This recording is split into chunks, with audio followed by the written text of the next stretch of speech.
it's challenging, but sometimes you ask yourself, is it worth it? But then again, you look at life and other people that they're in rougher situations than you and they're coping. So you don't feel so bad after all. This is Robert Winfield, a middle-aged drug addict who lives on the streets of Georgetown. Winfield says he has been living on the streets for about 7 years. I work in a market now. It's exciting, but sometimes it becomes dangerous, and sometimes it becomes stressful because some days you make it, some days you don't. But each day you try to better yourself. But if you cannot cope with it, then you come outside of the market and you look for a place you call it a resident. Now, living in the vicinity, it's easy for you because someone looks for you who knows you. And in order, when such is done, it makes life somewhat easier. Winfield said he lived on the east coast of Demerara as a youth with his family, but moved around Ghana constantly. He said because of his drug addiction, he ended up on the streets. He says he's no longer doing drugs and tries to live a clean life.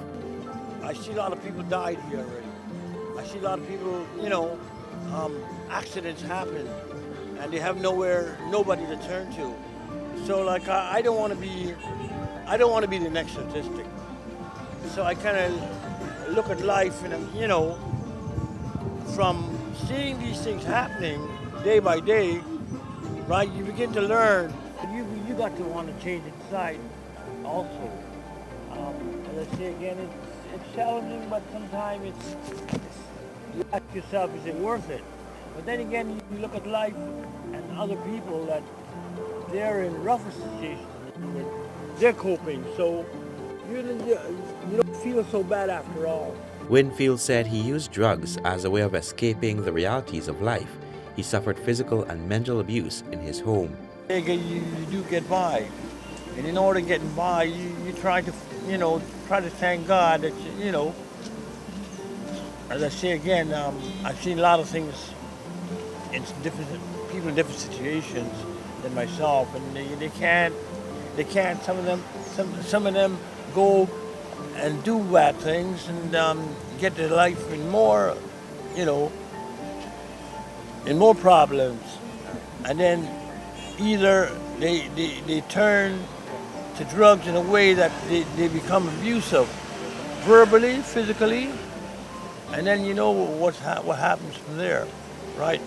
You either hear that they find them or somebody kills them on the road. Winfield remains in high spirits daily and does not allow living on the streets to dampen his soul. He said he is positive that everything will work out in the end.